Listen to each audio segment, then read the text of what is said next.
Once you have shown your commitment, something really strange happens. You must evolve. You must grow into a different kind of love, and that's called philo. Now the demands begin to come about. Your teacher demands that you understand what the hell he's talking about. It's not enough for you to simply stick around.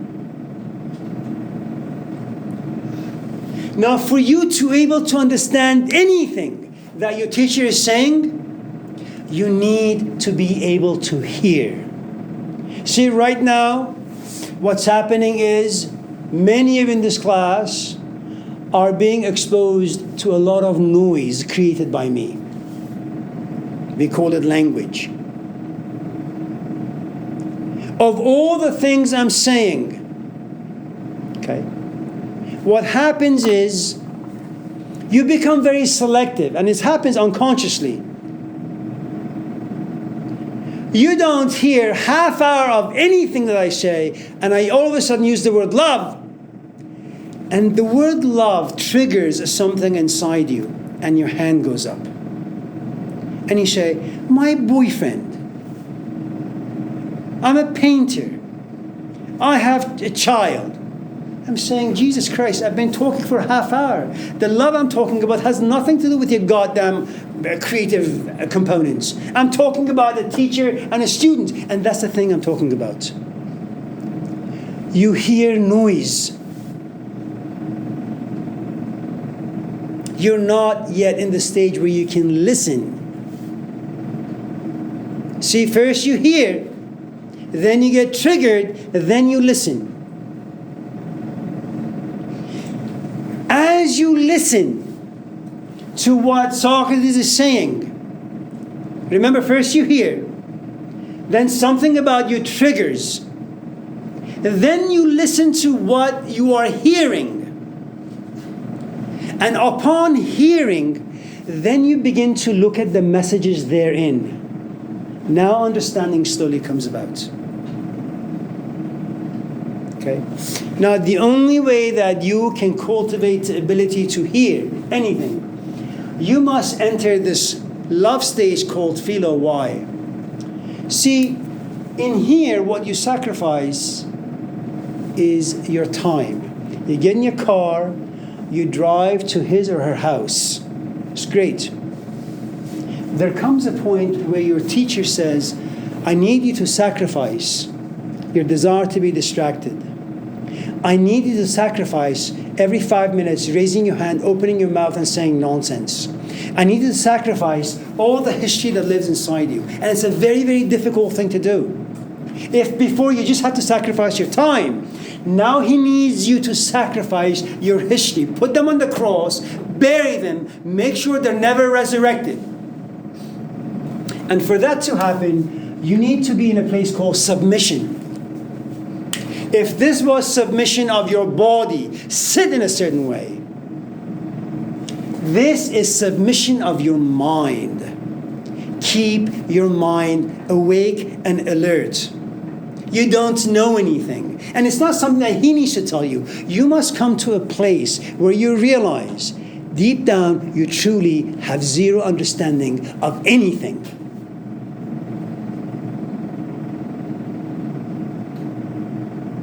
None of you in this class are able to make basic love relationships work. This is far more complicated. It belongs to a different universe.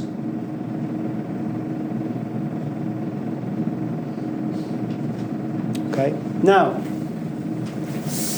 yeah? I'm just curious, are we viewing all relationships as love relationships? Or all relationships begin with a sense of attraction. If you're not attracted to a thing, you're not going to pursue it.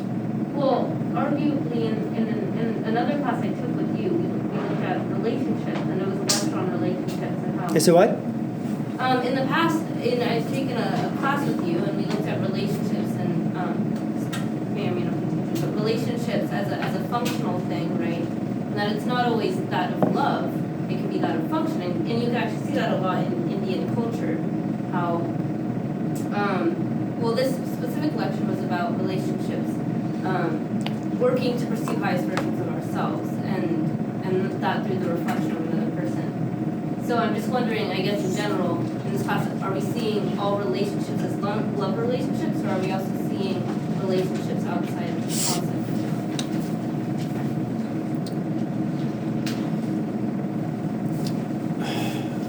You have to forgive me, I don't really understand the question.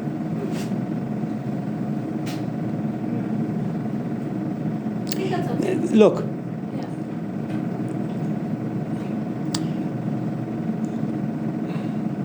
there comes a point where you find yourself in a relationship quite stable.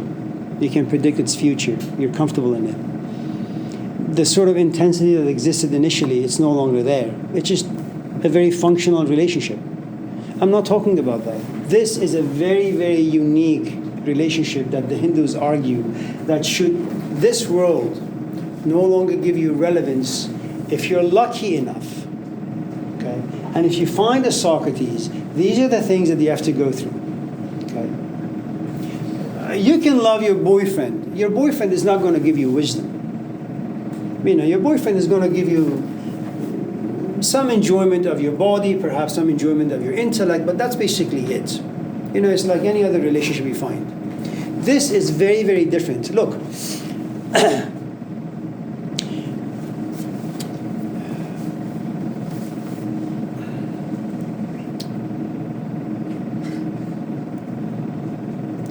relationships are very judgmental in the sense that this is Greg, and this is Karen. They are fellow colleagues. They also teach. When I look at them, all of a sudden I feel as if I have to function very, very differently when they're here. First, they're older. Second, they're also educators.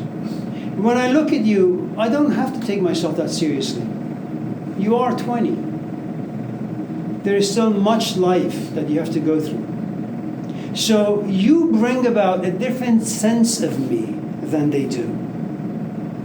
When you ask a question, I don't take it that seriously. When they ask me a question, I have no choice but to take it seriously. Why? They have gone through things that you haven't yet. So their questions have a different intention behind it. And so it's one thing, or let me give you a different example. Next time you see a funeral service, you may not know them, just park your car and go in there. And you realize that you have no idea who any of these people are, and yet they're all crying and they're all sad. The energy of the room condemns you in the sense that it forces you to sit back and ask yourself, what am I doing? What's my relationship to time? What's my relationship to youth? What's my relationship to life?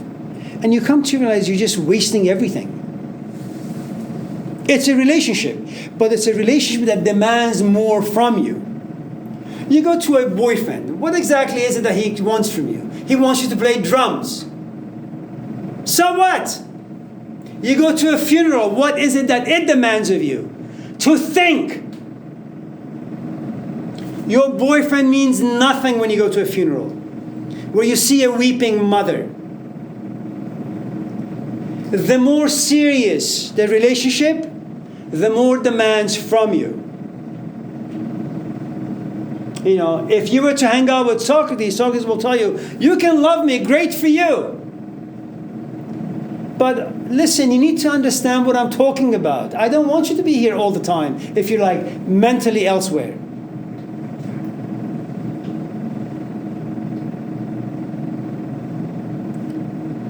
Right now, you and I are at a stage of loving the stuff in the world of pleasure or power or basically personal relationships.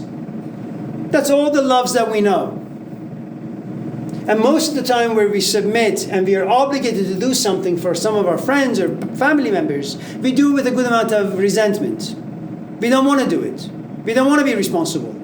Here is very, very, very, very different. You need him.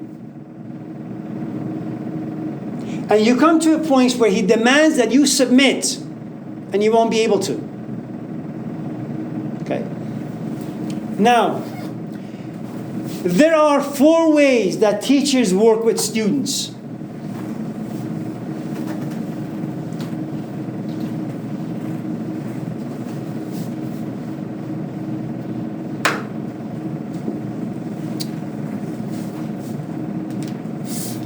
Or I should say there are 4 things that live inside a teacher that need to be transmitted to a student. The first is called, let's go from down here, wisdom. And in Hinduism it's called jnana. Jnana yoga. Yoga means the following. This is you. This is your boyfriend or your girlfriend. So this is a boy and this is a girl. They exist separate from one another. They have not yet joined.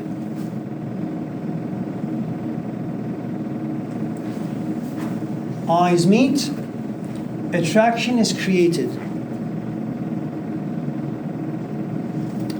Desire is born. Comes the want, comes the need. They move towards each other. Love is created. Bodies begin to grind against one another. What you have, mind, body and soul, mind, body and soul, they all join. What you have is yoga. The union of 2 bodies, the union of 2 minds, and the union of 2 souls. Now what you have is harmony, perfection, i.e. Sabbath and paradise. You are at rest. There is nothing else to do, nowhere else to go. And it doesn't matter how pathetic of a worm you may be as a human being. When you fall in love, there are 2 weeks that you and I experience rest, completion, beauty, perfectibility. Okay? Now, what Socrates has is wisdom. This is you. This is Socrates. It is true you occupy physically the same space, but you don't occupy the same mental space. And though this could be considered as a physical yoga, you sit in the same car, you share the same room, you share the same coffee pot, even the coffee mug. That's physical union. What Socrates wants from you, remember the saying, what benefit is there for man to gain the whole world but lose his own soul? He is no longer interested in sharing the same physical space. He wants you to share the mental space, and that's wisdom. He wants you to understand the wisdom. But how do you understand wisdom? How do you get to wisdom?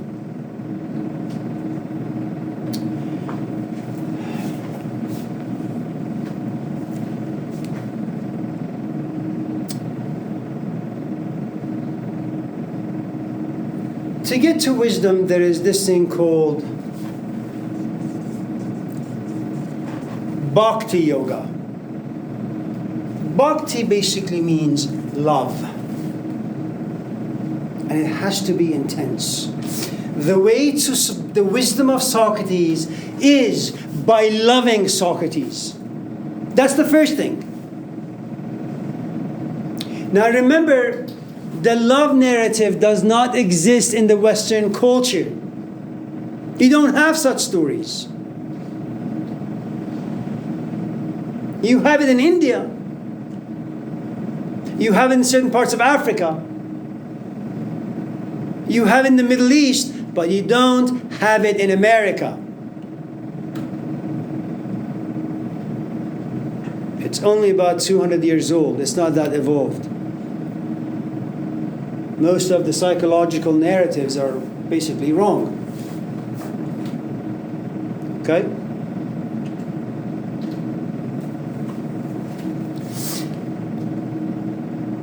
Remember what the word Upanishad means. Sitting at the feet of your teacher. And you will never be able to sit at the feet of anybody if you don't love them.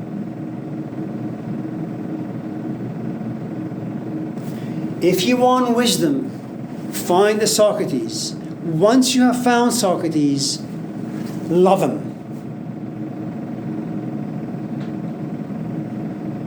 You won't be able to, but try your best. And you really won't be able to when he or she starts demanding things from you. And they will belittle you. They will make fun of you. They will abuse you. They will harass you. They will make you feel small and pathetic and incompetent. And you have to be okay with that.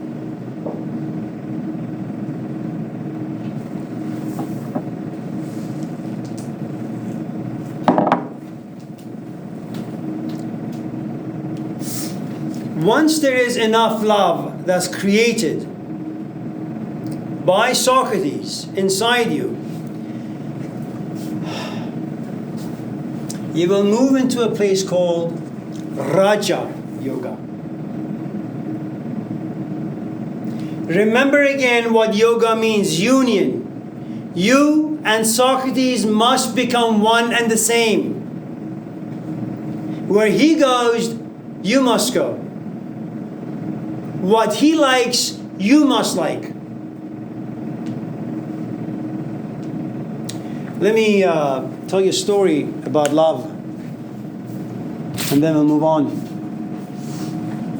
And I borrow this from one of my great friends who lived around the 12th century. His name is Fariduddin Attar,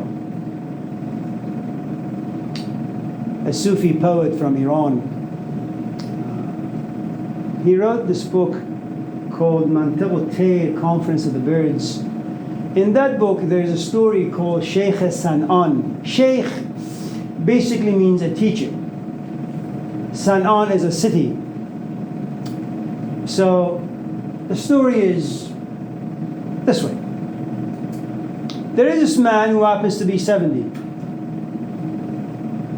Let's just make it 656 like Greg. How old is he? Older. Like how much older? A few years.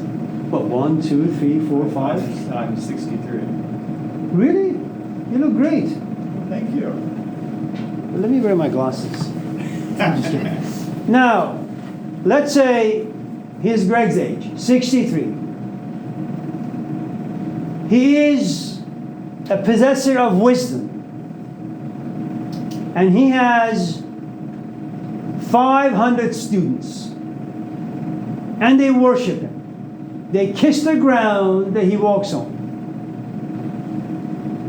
And Greg comes from a tradition that dreams have great significance. Greg has a dream.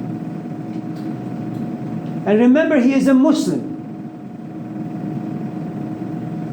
And he's a teacher of wisdom. He loves Allah or Yahweh.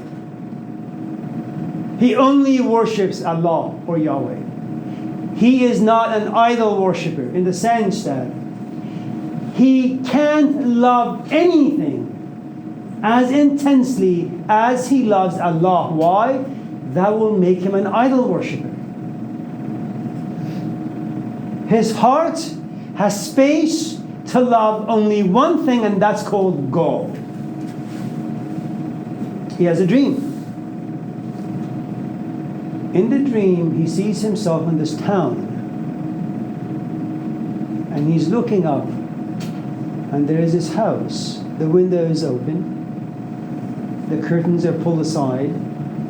And he sees this 16-year-old girl with blonde hair, beautiful skin. And she's just brushing her hair.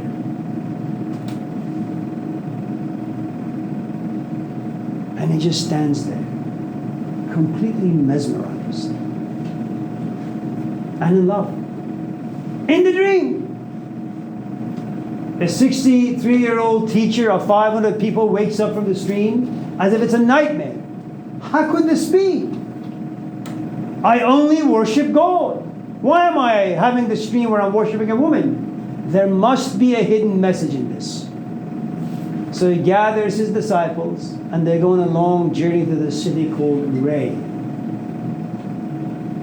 And as they enter the town, it's dark, and accidentally he just looks up to see where the moon is, and his eyes fall upon this house. And all of a sudden fall upon this window, and suddenly he sees the woman he saw in his dream. And she is 500 times more beautiful in real life than in the dream. He is mesmerized. He's glued. His students tell him, Master, let's go. He says, oh no, I can't. I've been captured by this young girl. You are 70. She is 16. Let's go. No, you guys go. Eventually, everybody leaves him. And there's Greg, a 63-year-old man with knee issues, back issues, just sitting on the ground. Night after night, he looks up and just worships this woman. And the disciples come and tell him, it's time to pray. And he says, I'm praying. I've been praying every day. Well, don't you want to wash your face with water, your feet with water? No. Love washes me every moment.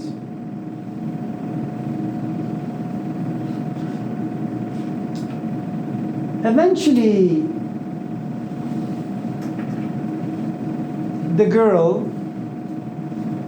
hears the news that there is this old, ugly man sitting down. It's not about you, Greg. In love with her. So she goes down, he says, what do you want? And Greg, a man in love, his voice begins to shake and he gets nervous. He says, I love you. You love me? What do you love me? You're old enough to be my great-great-great-grandfather. Get lost. Greg says, please. Love knows no age. Love knows no gender. Love is love. He says, aren't you like a teacher? Love makes all of us naked. Love removes history. Love baptizes you from within. I'm in love with you. It's done. Now get lost. The woman goes. Days pass by, and she comes down, and again she sees Greg. And looks at Greg and says, oh, you're really committed, aren't you? Yeah, I told you, I'm in love. Prove it.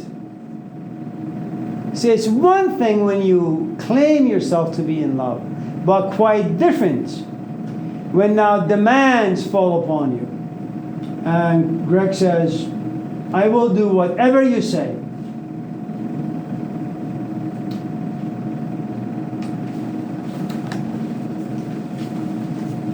You are a Muslim, the girl asks. Yes, I am. You need to burn the Quran. What? You want me to burn the sacred text of my tradition? Well, you say you're in love. You can't love two teachers, or you can't love two things with the same degree. And Greg looks at her, and Greg looks at her and says, you want me to burn the Quran or the Bible? Yeah, fine. I will do it right away. And he takes out a book of matches and puts the Quran to flames. So most of you in this class who think that you're not able to overcome things you're attached to, it's not true. You just have to fall in love.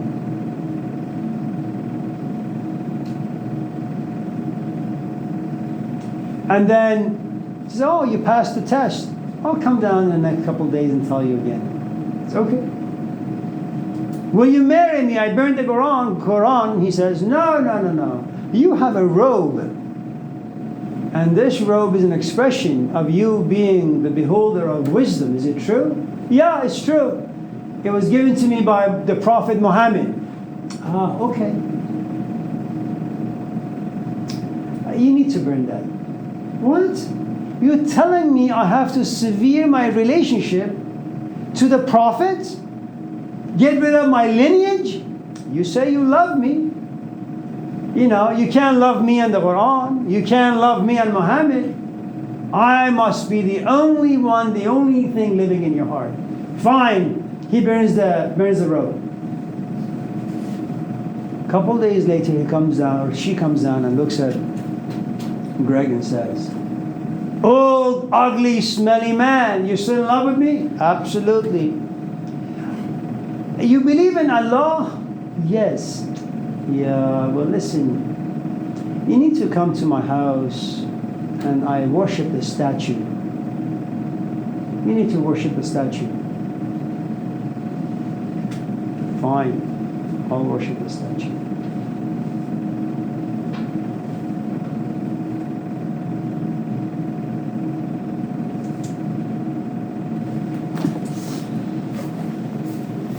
The story is very long, but I just wanted to kind of whet your appetite so that you can go home and Google Persian poetry.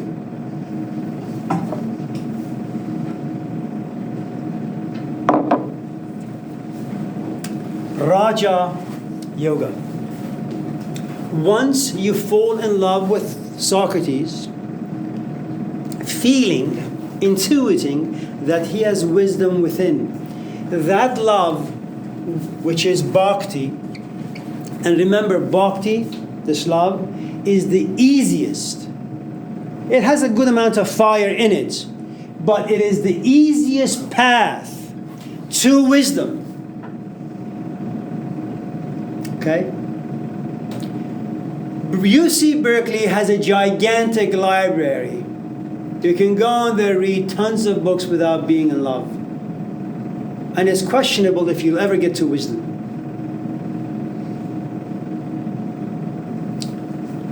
Love, on the other hand, it has everything in it. It's like Costco.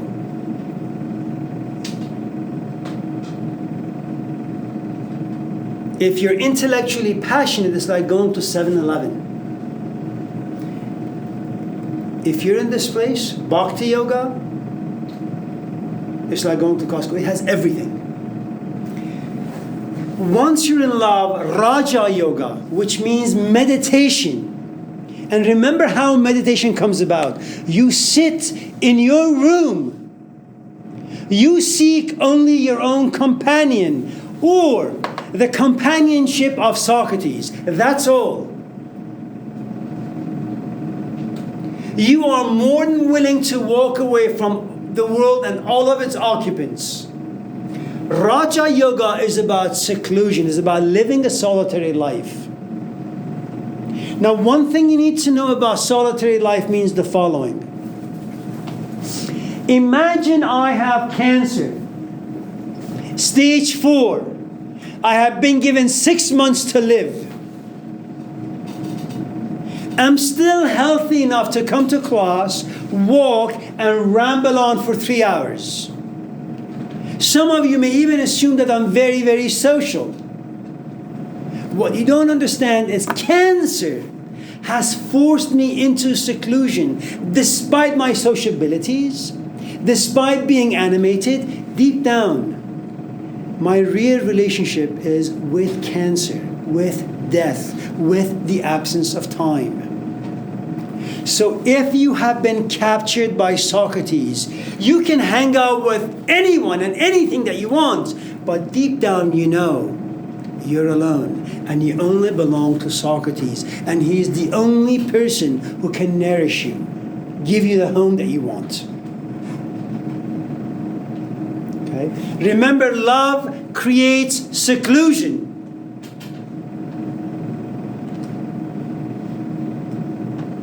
In seclusion, you are alone. And you are miserable for the most part. Why? You're looking for wisdom. And all that any good teacher can do is create the environment. I can't force you to love me.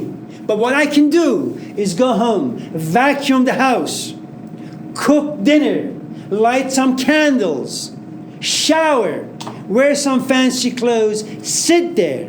When you come in, open the door graciously. Okay? Receive you well, speak well, play soft music.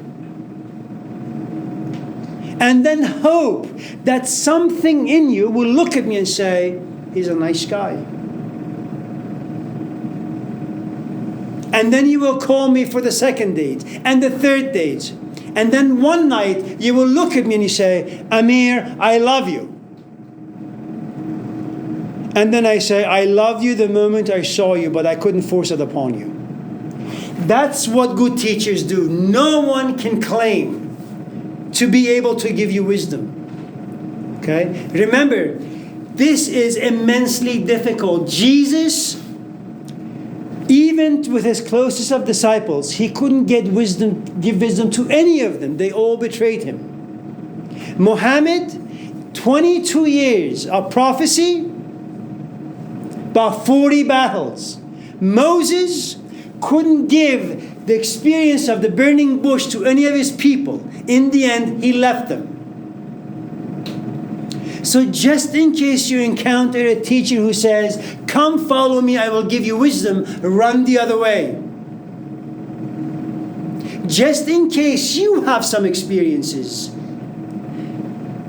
don't be arrogant to think that you can give your wisdom to anyone. It won't work. The best you can do, create the environment. And for that to happen, you need to be extremely proficient, extremely seasoned, and experienced. Okay? Let me give you an example. There is a movie, or was a movie some years ago that came out. It's called Four Brothers. You guys seen it? Of course, yeah. This is Oakland. It has lots of guns and violence. How could you say no? You haven't seen the movie. If you haven't seen the movie, go home and see it. It's really exciting. So what you have are two African Americans and two white people. They're young, all adopted. They were all in different foster homes. Okay? What you need to now understand, the movie, of course, doesn't tell you all of the stuff, but think about being born and then coming to realize that this is not your biological mother. In fact, she just abandoned you. Do you know how much anger and hatred you have inside you? And then keep getting shoved around from this house to that house? So you have four young men who have a great amount of rage inside them. They have never experienced stability. But this woman, about 60, adopts all four of them. And she gives them something they had never experienced before. She creates an environment where they begin to have trust. They begin to fall in love. They begin to have faith in one another. And you have four different guys from different backgrounds, and they begin to consider each other brothers to the point that they're willing to sacrifice their own life for another. All that this woman can do is create the proper environment so rage can go away and compassion can set in. That's what good teachers do. They only create an environment. That's all. Okay? Go back to the movie The Matrix. How is Thomas Anderson seasoned? What does Morpheus do for him? He only creates the environment. Combat training. Okay? Don't try to hit me, he says. He keeps challenging him, putting him in different environments, difficult environments. And Thomas Anderson must rise up to the challenge.